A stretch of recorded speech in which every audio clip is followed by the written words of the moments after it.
সত্য বাণীর উপরে, যেই বাণীকে আল্লাহ রাব্বুল আলামিন তোমাদের প্যারা হাবিব মুহাম্মাদুর রাসূলুল্লাহ সাল্লাল্লাহু আলাইহি ওয়াসাল্লামের উপরে চির সত্য বাণী করে নাজিল করে দিয়েছে। কোন সুবহানাল্লাহ। ও আচ্ছা, তুমি আমার নবীর উপরে এসেছো। আচ্ছা কোরআন, তুমি যখন পৃথিবীতে এসেছিলে তুমি কোন মাসে এসেছিলে? জবাব কি কোরআনে আছে না নাই? শাহরু রমাদানাল্লাযী উনজিলা ফীহিল কুরআন।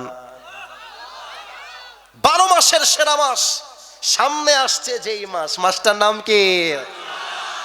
আল্লাহ বলছে এই কোরআনকে আমি আল্লাহ রাব্বুল আলামিন 12 মাসের সেরা মাস রমজান মাসে নাজিল করেছি। কোন সুবহানাল্লাহ।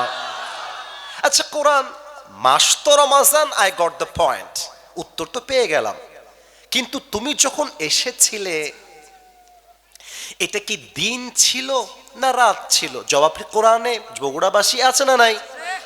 না, এত আস্তে বললে বগুড়ার সাউন্ড হবে না। আছে না নাই? ইন্না আনজালনাহু ফি লাইলাতিল কদর ওয়া মা আদরাকা মা লাইলাতুল কদর। আল্লাহু আকবার। I have sent this Quran on a very blessed night. আমি কোরআনটাকে নাজিল করেছি মহা পবিত্র রাতে, যে রাতটার নাম হলো লাইলাতুল কদর। তাও তো সুবহানাল্লাহ কইতে পারলেন না। হ্যাঁ, লাইলাতুল কদরে এসেছো। আচ্ছা কোরআন, তুমি যে রাতে এসেছিলে ওই রাতটার মর্যাদা ইসলামে কত বেশি, একটু জবাব দাও তো। লাইলাতুল কদরি খায়রুম মিন আলফি শাহর। এমন একটা রাতে নাজিল হয়েছি,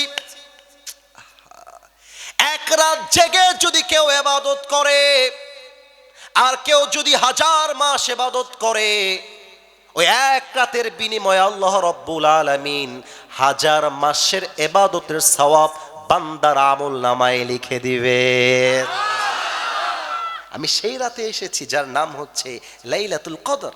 আচ্ছা আমি যদি এই মাহফিলে, don't mind, don't take it otherwise, রাগ করবেন না, আমি বোঝাবার স্বার্থে বলতেছি, কাউকে যদি দাঁড় করিয়ে বলি এই ছেলে তুমি আজকের মাহফিলে কেন এসেছো, আমার মনে হয় 95% যুবক বলবে হুজুর আপনাকে ফেসবুকে দেখেছি, ইউটিউবে দেখেছি, টিকটকে দেখেছি, ইনস্টাগ্রামে দেখেছি, রিলসে দেখেছি, আজকে সরাসরি বসে বসে আপনার ওয়াজ শুনতে এসেছি।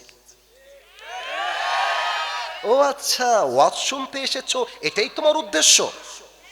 আচ্ছা কোরআন, আচ্ছা সমস্যা, কুকুর কিছু চিল্লাচ্ছে, একজন গিয়ে ওদিকে তাড়ায় দিলে হয়ে যাবে, নট আ বিগ ডিল। আরে কুকুরের চিল্লানি কেন? এখানে যদি সুনামি ঝড়ও হয়ে যায় তাও আমরা ওয়াজ ছাড়তে রাজি নই যুবক ভাড়া, তাই না বলো? আচ্ছা কোরআন, তুমি এই পৃথিবীতে কেন এসেছো, তোমার উদ্দেশ্য কি আমার একটু কত? কোরআন কোরআন বলতেছে আমার উদ্দেশ্য জানতে চাও? 13 নম্বর পারা খোলো, সূরাত ইব্রাহিমের ফার্স্ট ভার্স, প্রথম আয়াত। কিতাবুন আনজালনাহু ইলাইকা লিতুখরিজান নাসা মিনাল যুলুমাতি ইলান নূর। O my prophet, I have sent this Quran to lead the mankind out of darkness into the light. ও নবী, কোরআনটা আমি নাজিল করেছি, আমি আল্লাহর উদ্দেশ্য একটাই, যাতে করে আপনি জাহান্নামী মানুষগুলোকে জান্নাতি মানুষ বানাতে পারেন। সুবহানাল্লাহ। ও তুমি জাহান্নামীকে জান্নাতি বানাতে এসেছো। এবার একটা প্রশ্ন করব, এই প্রশ্ন যদি কারো গায়ে লেগে যায় তার ঈমান থাকবে না, সরি টু সে দ্যাট, আগে মাফ চাইলাম। বগুড়াবাসী আমি আগেই বলে দিই, আমি আসিফ হুজুর কোনো দলের লোক নই, রাজনৈতিকভাবে আমি কোনো দলের সাথে at this moment I am not connected। আমি কোনো দলে এখন এই মুহূর্তে নেই। যা বলবো জনগণ হিসেবে বলবো, যা বলবো একজন দ্বীনের দায়ী হিসেবে বলবো। আমি কোনো পলিটিক্যাল পার্টির সাথে at this moment I am not connected, আমি জড়িত আসলে নই। আগামীর দেশটা আল্লাহর কোরআন দিয়ে চলুক, আমরা চাই নাকি চাই না? আওয়াজটা আসতে পেয়েছি এক্সপেকটেশন এত আসতে ছিল না। আর একবার, দেশ চলবে কোরআন দিয়ে, পার্লামেন্ট চলবে কোরআন দিয়ে, আমরা চাই না কি চাই না? আর পার্লামেন্ট চলবে কোরআন দিয়ে এটা বলতে রাজনীতি করতে হয় না, এটা বলতে ইমানের বুকের পাটা থাকতে হয়। আমি জানি না আপনারা আমাকে কতটুকু ছেড়েন, আমার কোনো একটা মাহফিলে বাধা দেওয়া হয়েছিল বগুড়ার মাটিতেই। একটাই অন্যায়, আমি বলেছিলাম আল কোরআন দিয়ে দেশ চলবে, আল কোরআন দিয়ে পার্লামেন্ট চলবে। তো উনি আমাকে বাম দিক থেকে বললেন এটা নাকি রাজনৈতিক বক্তব্য, এই ওয়াজ নাকি এখানে চলবে না। আমার মাইন্ড স্ট্রাইক হলো, আরে কোরআন দিয়ে দেশ চলবে এটা রাজনৈতিক বক্তব্য কেমন করে হয়? আরে কোরআন দিয়ে দেশ চলবে এটা 18 কোটি মুসলমানদের কলিজার দাবি বগুড়া শিবগঞ্জের ভাইরা আমার। আচ্ছা, কোরআন সাপোজ জাস্ট টু সে, বলার জন্য ধরে নিলাম যে আগামীর 12ই ফেব্রুয়ারির নির্বাচনের পরে তারেক রহমান হোক কিংবা আমাদের শফিকুর রহমান সাহেব হোক, যেই হোক ক্ষমতায় চলে গেছে, এবং তারেক রহমান সাহেব হোক বা অন্য কেউ হোক, দেশটা চলছে কোরআন দিয়ে। আচ্ছা, কোরআন তোমাকে দিয়ে যদি দেশ চলে, এই দেশের লাভ কি হবে? জবাব কি কোরআনে আছে না নাই? فمن تبع هداي فلا خوف عليهم ولا هم يحزنون। আমি যদি একটা প্রশ্ন করি বগুড়াবাসীর কাছে, রাত বাজে 3টা, বগুড়া মমইনের সামনে দিয়ে একজন সুন্দরী মেয়ে রাত 3টার সময় হাঁটতেছে, বগুড়ার যুবকরা আমাকে উত্তর দিয়ে বলো, ওই মেয়েটা যে ধর্ষণের শিকার হবে না, এই গ্যারান্টি কি সরকারের কাছে আছে? কোরআন বলছে আমাকে তুমি যদি পার্লামেন্টে নিয়ে যাও, এমন এমন আইন পাশ করে দিব, কোনো মেয়েকে ধর্ষণ করা তো দূরের কথা, তার দিকে চোখ তুলে তাকাবে এমন বাপের বেটাও বাংলাদেশে খুঁজে পাওয়া যাবে না। নিয়ে যাও, আমাকে নিয়ে গিয়ে আইনটা পাশ করো। আচ্ছা, আমি আরো কয়েকটা কথা আজকে বলে ফেলি। আমাদের নবীজির দেশের নাম হচ্ছে মদিনা। আচ্ছা, একটা কথা জিজ্ঞেস করি সবাইকে, মনে যদি চাই উত্তর দিবেন, ফোর্স করব না, জোর করব না। নবীজির রওজার সামনে গিয়ে সালাম দিতে মন চায় না আপনাদের? আমি গিয়েছি নবীজির রওজার সামনে, সালাম দিয়ে আসছি, বাইতুল্লাহ দেখে আসছি। আল্লাহ আমাকে বহু আগেই কবুল করেছেন, আল্লাহ শুকরিয়া, আলহামদুলিল্লাহ। আমি দোয়া করে দিই আজকের এই মাহফিলে, আল্লাহ যারা এখানে বসে আছে, তুমি আমাদের সবাইকে মৃত্যুর আগে একবার হলো নবীজির রওজায় গিয়ে সালাম পেশ করার তৌফিক দিও, পড়া আমিন। মনে বড় আশা ছিল যাব মদিনায়, গান না একটা লাইন রে ভাই, মনে বড়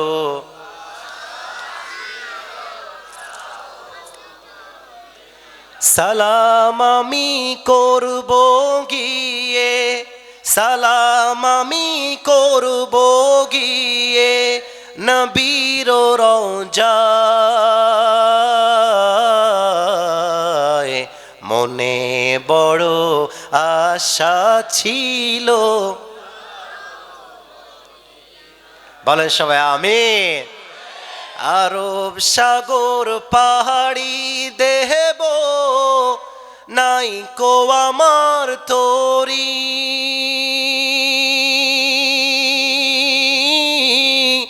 পাখি নই যে উড়ে যাব ডানাতে ভর করি, আশায় আছে সম্বল নাই, আশায় আছে সম্বল নাই, কি করি উপায়, মনে বড় আশা ছিল যাব মদিনায়। ঠিক কিনা বলে? আমি যখন মদিনার শহরে নামলাম, নবীজির রওজার পাশে আমাদের হোটেল নেওয়া হলো। আমাদের যিনি রাহবার ছিলেন, আমির ছিলেন, তিনি বললেন, হুজুর আপনি বাংলাদেশে ফেমাস, এখানে কিন্তু ফেমাস না, ভুলেও হোটেল থেকে আমার পারমিশন ছাড়া বাহিরে বের হবেন না, হোটেলে গিয়ে ঘুমায় যান, ফজরের নামাজের সময় সবাই মিলে গিয়ে আমরা নবীজির রওজার কাছে গিয়ে সালাম পেশ করে নামাজ আদায় করব। রাত বাজে 1টা থেকে 2টা, আমার মনটা মানছে না যে নবীর রওজার কাছে এসে ঘুমাবো আর নবীর কাছে গিয়ে সালাম দিব না, মনটা মানছে না। I was waiting for the moment যে কখন সবাই ঘুমিয়ে যাবে আমি বের হয়ে যাব। একটু পরে দেখলাম যে সবাই সবার রুমে ঢুকে গেছে, বাস আমি আমার রুম থেকে বের হয়ে গেছি। আর আল্লাহর রহমতে আমি একজন মাদ্রাসার ছাত্র, আমি একজন হাফেজ, আমার বাবাও একজন হাফেজ। আর আল্লাহর বিশেষ রহমত, আমি বাংলা ভাষা পারি, উর্দু ভাষা পারি, ফার্সি একটু পারি, আরবি পারি, ইংরেজি অনেকটাই পারি। আমার ভাষা নিয়ে কোনো সমস্যা নেই, সাহস নিয়ে বের হয়ে গেছি। শুরুতে নেমেই বললাম আইনাল মাদিনা, মদিনা কোথায় আমাকে দেখাই দেন তো ভাই। তো বললো এই সাইড দিয়ে যান, এদিক দিয়ে যান। ভাগ্য ভালো একটা বাঙালি পেয়ে গেছি, বলছে হুজুর এই পাতে ঢুকে যান, আপনি পেয়ে যাবেন। বাস ঢুকে গেছি, গিয়ে দেখতেছি আমার নবীজি রওজায় শুয়ে আছেন। আর এই মনে কি ভাবতেছি জানেন? ভাবতেছি আয় আল্লাহ, এতদিন জুমার খুতবায় মেম্বারে দাঁড়িয়ে বললাম ক্বালা রাসূলুল্লাহ সাল্লাল্লাহু আলাইহি ওয়াসাল্লাম, আর এই সেই নবী আমার সামনে, এই সেই নবী আমার চোখ দিয়ে পানি অটোমেটিক পড়ছে। আমি খুব আল্লাহওয়ালা না, তবে আবেগে পানি পড়তেছে। আমি নবীজির রওজায় সালাম পেশ করে ওখানেই মেঝেতে টাইলসে শুয়ে গেছি, ওখানে যেটা মেঝে আছে শুয়ে গেছি। তো আমার এখনো মনে আছে যে আমার পকেটে ওয়ালেট ছিল, ওয়ালেটে কয়েকশো রিয়াল ছিল, বাংলাদেশি টাকায় অনেক টাকাই হবে হিসাব করলে। তারপরে 3টা ফোন ছিল, পাসপোর্ট ছিল। আমি বলছি কেন, একটু পরেই বুঝবেন। সব রেখে ঘুমায় গেছি। মদিনাতে আল্লাহর কোরআনের একটা আইন আছে, সেটা হলো কেউ যদি চুরি করে তোমরা তার হাতটা কেটে দাও।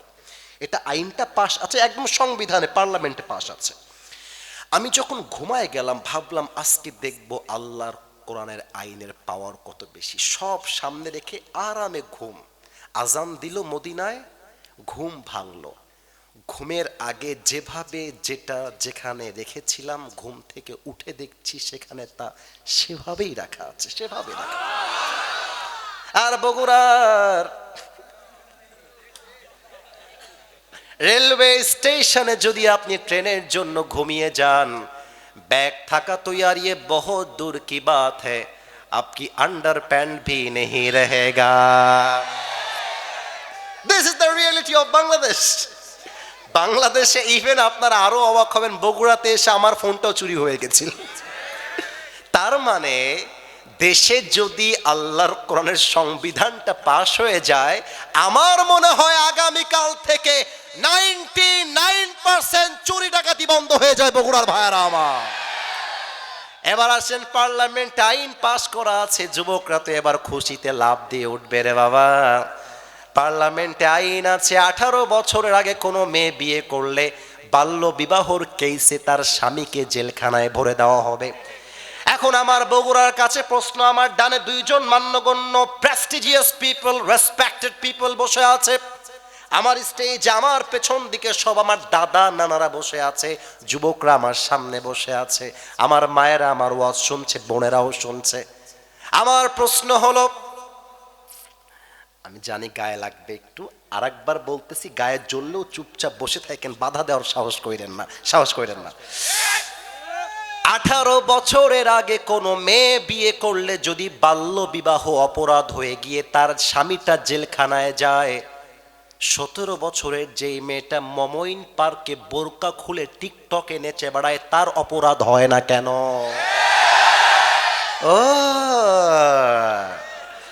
18 বছরের আগে হালাল ভাবে বিয়ে করলে অন্যায় হয়ে যায়, কিন্তু 17 বছরের মেয়েটা মমইন পার্কে গিয়ে বয়ফ্রেন্ড নিয়ে ঘুরে আর বাদাম খায় আর প্রেম করে বেড়ায়, ওইটা অন্যায় হয় না।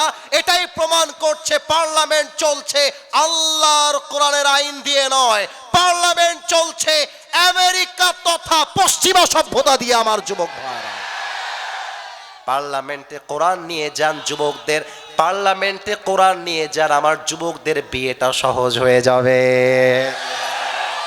এই যে 1 ঘন্টা যাবত ওয়াজ করতেছি, যুবকদেরকে নিয়ে একটা টু শব্দ বলি নাই। এখন একটা কথা বলতে চাই, হাজারো যুবক ছ্যাঁকা খেয়ে নষ্ট হয়েছে একজন চরিত্রহীন নারীর জন্য। যুবক, আমার মনে হয় এখানে আমাদের সব, আমার আব্বা জান যুবক মুরব্বী বসে আছেন, একজন যুবককে যদি 18 থেকে 20 বছর বয়সে বিয়ে দেওয়া হয়, ওই যুবক তার মোবাইল ফোনে পর্নোগ্রাফি নেশে আসক্ত হতে পারবে না। ওই যুবকটা দুপুর 12টায় কোনো মেয়েদের স্কুলের সামনে গিয়ে লাইন মারতে পারবে না। যুবক ভাইরা আমার, পাঞ্চ রুটে পয়সা নষ্ট, যুবক নষ্ট মদে, কুসমাজে গ্রাম নষ্ট, খাদক নষ্ট সুদে, আর টাউনে ঘুরে ছাত্র নষ্ট, কীটে নষ্ট ফুল, অতি মায়ায় বধূ নষ্ট, ধুলায় নষ্ট চুল রে, হেলায় হেলায় কার্য নষ্ট রে। আমি কি কথা ভুল বললাম না ঠিক বললাম? বলো না কেন সবাই? আমাদের যুবকরা যদি সঠিক টাইমে বিয়ে করতে পারে, মাদক বন্ধ হয়ে যাবে, ধর্ষণ বন্ধ হয়ে যাবে, ইফটিজিং বন্ধ হয়ে যাবে, পুরো বাংলাদেশটাই সোনার বাংলাদেশ হয়ে যাবে। এবার আমি একজনকে এখান থেকে দাঁড় করাবো, ভয়ের কোনো কারণ নেই। আমি একটা উদাহরণ দেব, এই ভয় নাই, যে দাঁড়াবা তার বিয়ে কনফার্ম হয়ে যাবে। পাগড়িওয়ালা ভাই আপনি দাঁড়ান, আপনি দাঁড়ান, মাশাআল্লাহ। এই বগুড়া, আমার ভাইজানকে দেখা যায় নাকি যায় না? আপনার কথা বলেন, দেখা যায় না আমার ভাইকে? আচ্ছা দেখা যায়, রাগ করবা না। তোমার নামটা কি? ইউসুফ ভাই। আমাদের নবীর নাম ইউসুফ আছে না? ইউসুফ আলাইহিস সালাতু ওয়াস সালাম। মনে করেন, কথা কে বলে? না না থাম, বিবাহিত নিয়ে কথা না। It's not marriage issue, it's a very sensitive issue. না, বিবাহের কোনো বিষয় না। ভাইজান, আমি আপনাকে দিয়ে একটা উদাহরণ দিব, আপনি সিরিয়াস হবেন না, রাগ করবেন না, ঠিক আছে? ওকে, ঠিক আছে। ইনি হচ্ছেন বগুড়া শিবগঞ্জের একজন উল্লেখযোগ্য পাতি নেতা। পাতি নেতা বোঝেন? বোঝেন পাতি নেতা মানে? বোঝেন? টাকা কম, দেখায় বেশি, ক্ষমতা কম, দাপট বেশি, এটার নাম পাতি নেতা। যুবক ভাইরা, তাই না? এখন আমাদের পাতি নেতা, আমাদের প্রিয় ইউসুফ ভাই দেখতেছে যে আসিফ হুজুর আজকে বগুড়া শিবগঞ্জের মাহফিলে এসে বারবার একটা কথাই বলতেছে, দেশ চলবে আল্লাহর কোরআন দিয়ে, পার্লামেন্ট চলবে। এই পিছে, তোর মুসলমানি দিয়ে দিব রে। ধরো ধরো ধরো ধরো ধরো ধরো, নতুন নতুন নতুন নতুন বসে, এদিকে এদিকে এদিকে তাকান, তাকবীর দেন, নারে তাকবীর। এখন পাতি নেতার গা জ্বলে গেছে। কোরআন দিয়ে দেশ চলবে, কে এই হুজুরকে নিয়ে আসছে? আমি যখন গাড়িতে উঠবো, পাতি নেতা আমার, আমি একটু মাইক থেকে পেছনে যাচ্ছি, আমাকে কেউ দেখা মিস করবেন না। আমার গাড়ির সামনে গিয়ে পাতি নেতা এভাবে দাঁড়ায় গেছে, বলছে কি হুজুর, কে?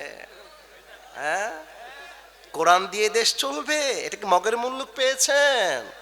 আমি বললাম, কেন কোরআন দিয়ে দেশ চললে তোর সমস্যা কি? যদিও সে মুখে মুখে বলে না, বাট বগুড়াবাসী বুঝে গেছে, কোরআন দিয়ে দেশ চললে তোর চাঁদাবাজি বন্ধ হয়ে যাবে, ও টেন্ডারবাজি বন্ধ হয়ে যাবে। যুবক ভাইরা আমার বলছে, হুজুর আজকে আপনি এই জায়গা থেকে যেতে পারবেন না, আমি আপনাকে ধরে রাখবো। এবার আমি গাড়ির থেকে নেমে গিয়ে বলছে, তোর বাড়ি কোথায় রে? রাজশাহীতে একটা ভাষা আছে, কি বে তোর বাড়ি কোথায় বে? মামুর বেটা, তুমি কাকে লেড়েছ? রাজশাহীতে এই ভাষা বলে। এখন এই ছেলেকে মারার জন্য আমি গাড়ি থেকে নেমে গেছি, নেমে কথা ছাড়া ওর নাকের উপরে দিয়েছি একটা ঘুষি। এখন এই ছেলে খেপে গেছে, হুজুর আপনি আমাকে মারলেন কেন? এও খেপে গিয়ে আমার নাকে একটা ঘুষি মেরেছে, আমার নাক ফেটে রক্ত। আমি কিন্তু একটা কথাও মজার জন্য বলছি না, এখনই আপনাকে বুঝাই দিব আল্লাহর কোরআন দিয়ে দেশ চললে কি হতে পারে, এখনই বোঝাবো। নাক দিয়ে রক্ত বের হচ্ছে আমার। আমি বললাম, ড্রাইভার সাহেব গাড়ির পেছনে একটা রামদা আছে, বের করে নিয়ে আসেন। ড্রাইভার সাহেব রামদা নিয়ে এসে বলছে, এই নেন হুজুর রামদা, এই শালাকে দেখে নেন। রামদাটা হাতে নিয়ে রাগের মাথায় কন্ট্রোল হারিয়ে ইউসুফ ভাইয়ের ডান পায়ে একটা কোপ দিয়েছি, একদম সোজা কোপ। এক কোপে, এই থামো, এই বামে কি, why you are laughing man, you have to be serious, it doesn't make any sense। পুরুষ মানুষের ব্যক্তিত্ব স্ট্রং হওয়া লাগবে, হুদায় হাসে। আচ্ছা না না মজা না, সিরিয়াস হও। এবার একটু আমাকে দেখেন তো ভাইজান, আমি যে কোপটা দিয়েছি বাম পা নয়, ডান পাটা কেটে গেছে। এবার সবার পালা, বাম পা কাটছে না ডান পা কাটছে? ডান পা কেটে গেছে। আমাদের স্যার সবাই মিলে গিয়ে আমাকে ধরে ফেলেছে। পুলিশ কল দিয়েছে, পুলিশ আসছে, আমাকে গ্রেফতার করে বগুড়ার জেলখানায় ভরে দেওয়া হয়েছে। 1 মাস পরে জেলা আদালতে আসিফ হুজুরের বিচার হবে, যে আসিফ হুজুর এই পীর পারাচলাই এর মাহফিলে এসে একজন ইউসুফ নামের যুবকের ডান পাটা কেটে দিয়েছে। এখন জজ সাহেব বিচার করছে আল্লাহর কোরআনকে মাইনাস করে, কারণ পার্লামেন্টে কোরআনটা এখনো যায় নাই। কথা বুঝবেন, পার্লামেন্টে যেহেতু কোরআন নাই, এখন আইন যা হবে মানুষের বানানো আইন পাশ হয়েছে। এখন তিনি বললেন, হুজুর আপনি যে এই অন্যায়টা করেছেন তার বিচার হিসেবে আমি আপনাকে 5 বছরের জেল দিলাম আর 3 লাখ টাকা জরিমানা করলাম, এটা হচ্ছে আমার বিচার। এখন এই যে বিচারটা আপনি করলেন, এটা কি ইনসাফের বিচার হলো কিনা বোঝার জন্য আপনাদের বগুড়া মোকামতলা থেকে একটা দাড়িপাল্লা বাজার থেকে নিয়ে আসেন। দাড়িপাল্লার ডান দিকে ওর ডান পাটা রাখেন, আর দাড়িপাল্লার বাম দিকে 5 বছরের জেল আর 3 লাখ টাকা রাখেন। এবার সবার বিবেকের কাছে আমার একটা প্রশ্ন, দাড়িপাল্লার ডান দিকে ডান পা কাটা রাখা, দাড়িপাল্লার বাম দিকে বিচার হিসেবে 5 বছরের জেল আর 3 লাখ টাকা রাখা, আমি যতই দাড়িপাল্লা ধরে টান দেই, দুইটা পাল্লা কি কিয়ামত পর্যন্ত সমান সমান হবে? হবে না, হবে না, হবে না। আপনি 5-এর জায়গায় 10 বছর দেন তাও হবে না, 3-এর জায়গায় 6 লাখ দেন তাও হবে না। সমান সমান করতে চাইলে আল্লাহর কোরআনের আইন দিয়ে পার্লামেন্টে আইন পাস করতে হবে, ঠিক কিনা বলে? আচ্ছা কোরআন তাই নাকি? তোমার কাছে কি এই আইনটা পাওয়া যাবে? কোরআন বলছে পাওয়া যাবে, পড়ে দেখো আছে কিনা। وَكَتَبْنَا عَلَيْهِمْ فِيهَا أَنَّ النَّفْسَ بِالنَّفْسِ وَالْعَيْنَ بِالْعَيْنِ وَالْأَنْفَ بِالْأَنْفِ وَالْأُذُنَ بِالْأُذُنِ وَالسِّنَّ بِالسِّنِّ وَالْجُرُوحَ قِصَاص। কোরআন বলছে যে তোমার চোখ তুলবে তুমি তার চোখ তুলে ফেলবা, যে তোমার কান কাটবে তুমি তার কান কেটে ফেলবা। চোখের বদলে চোখ, কানের বদলে কান, নাকের বদলে নাক, হাতের বদলে হাত, পায়ের বদলে পা, জানের বদলে জান। আর এটার নামই তো আল্লাহর কোরআনের সংবিধান। এবার আপনি কোরআন দিয়ে আইন পাস করেন। আসিফ হুজুর ইউসুফের ডান পা কেটে দিয়েছে, আপনি আসিফ হুজুরের এক কোপের ডান পা কেটে ফেলেন। এবার দাড়িপাল্লা নিয়ে আসেন, দাড়িপাল্লার ডান দিকে ইউসুফের ডান পা দেন, দাড়িপাল্লার বাম দিকে আসিফ হুজুরের ডান পাটা কেটে রাখেন, এবার টান দেন, দেখবেন দুইটা সমান সমান হয়ে গেছে। কোরআন দিয়ে দেশ চলবে, ওয়ামান হাকামা বিহি আদালা। কোরআন দিয়ে যে বিচার করবে সেই তো ইনসাফের বিচার করতে পারবে, ঠিক কিনা বলে? বসে পড়েন। আপনারা তো এত মজা করে ওয়াজ শুনতেছেন যেটা অন্য জায়গায় পাই না, তবে এখানে এমনও লোক বসে আছে পকেট চেক করলে এখন ডার্বি বিড়ির প্যাকেট খুঁজে পাওয়া যাবে, এখানেই বসে আছে। এখানে এমনও যুবক বসে আছে, মোবাইল ফোনটা বের করে যদি আমি চেক করা শুরু করি, অনেক যুবকের ফোনে উলঙ্গ নারীর ভিডিও ছবি খুঁজে পাওয়া যাবে। অনেক মেয়ে আমাকে দেখার জন্য গাড়ির কাছে, আমি মাইন্ড করবেন না, ভিড় করছিল। সব আমার এক নজর পড়লো, বোরকাওয়ালি, হিজাবওয়ালি, নেকাবওয়ালি, এক নজরে আমি দেখলাম। মাথায় রাখবেন প্রিয় বোন, দাড়ি আর টুপি রাখলে যেমন হুজুর হওয়া যায় না, বোরকা পড়লেই তেমন দিনদার মেয়ে হওয়া যায় না। বগুড়ার মমইন পার্কে যত মেয়েরা প্রেম করে তার 80% বোরকাওয়ালিরাই প্রেম করে বেড়ায়। এমন ভাবে বোরকা পরে দেখলেই মনে হবে यार ये लड़की तो अभी के अभी जन्नत से भाग के दुनिया में उतर के आई है माशाअल्लाह। কিন্তু কোন মেয়ে যখন পার্কে বোরকা পরে প্রেম করে, আমার বলতে মনে চায় তোমার উপরে ফিটফাট, ভেতরে পুরোটাই সদরঘাট। মাইকটা হটাইছে, আমাকে দেখা যায়? একটু বলেন তো আব্বাজান, যুবক ভাইয়ারা, আমার মুখে এটার নাম কি? জোরে বললে ভালো, এটার নাম কি? মাইকটা হটাইছি যেন আপনারা আমাকে জবাবটা দিতে খুব বেশি স্বাচ্ছন্দ্য বোধ করেন। এবার আমাকে উত্তর দেন তো, আমি তো একজন যুবক মানুষ, আমি তো বুড়া মানুষ না ভাই। আমি যে যুবক বয়সে এই চাপদাড়িটা রাখলাম, এই সোনামণি, থাক থাক, আমার এই দাড়ি থেকে আমাকে দেখতে আনস্মার্ট লাগতেছে না? আপনারা যদি উত্তর না দেন আমি এখন দোয়া করে দিব। আমাকে আনস্মার্ট লাগতেছে? দাড়িতে আমাকে খ্যাত লাগতেছে? অনেক মেয়ে আছে দেখবেন দাড়িওয়ালা দেখলে গায়ের মধ্যে জ্বালা পোড়া চুলকানি শুরু হয়ে যায়। মনে রাখবা, যেই মেয়েদের দাড়িওয়ালা পছন্দ নয়, এদের জন্য বিটিএস এর হিজড়া ছাড়া সেকেন্ড কোনো অপশন আমাদের কাছে নাই যুবক ভাইরা। আরে যে মেয়ে আমাকে দাড়ির জন্য বিয়ে করতে চায় না, সে তো আমার বাড়ির বউ হওয়ার যোগ্যতাই রাখে না। আর যে আমাকে দাড়ির জন্য বিয়ে করতে চায়, সেই তো আমার বাড়ির বউ হওয়ার যোগ্যতা রাখে। এবার আমি যদি কোরআনকে প্রশ্ন করি, কোরআন আজকে হাজারো যুবকের মুখের মধ্যে দাড়ি নাই, বোরকা আছে, দিন নাই। অনেক মুরব্বী আছে দাড়ি সাদা হয়ে গিয়েছে, তাও চায়ের দোকানে বসে বসে না। এরকম মুরব্বী তো বগুড়াতে অন্তত পক্ষে নাই। না না, নাই নাই, আরে নাই রে ভাই, আছে তাই না? হ্যাঁ সত্যি আছে। একটা ছোট্ট কথা বলছি তাফসিরের বাহিরে, রাগ করবেন না। সেদিন একটা মাহফিল করে, আমি জেলার নাম বলবো না, জেলার নাম বলবো না, ওই এলাকায় ভ্যান আছে না, ভ্যান এলাকায় ভ্যান আছে না, মাহফিল শেষ করে গাড়িতে উঠে গেছি, সামনে কয়েকটা ভ্যান আসছে। আমার মাহফিলের শ্রোতা, বয়স কত তা বলবো না, বিড়ি খাচ্ছে। হুজুর, এখানে বিড়ি কিন্তু, হুজুর নিচে। আমি ভাবলাম, আল্লাহ আমি কারে ওয়াজ করলাম, এটা কোন পাগলাকে আমি ওয়াজ করলাম। ইভেন এখানে অনেক যুবক তো এমনও বসে আছে, এখানে বসেই তার গার্লফ্রেন্ডকে মেসেজের রিপ্লাই করেছে। যুবক ভাইরা বলো,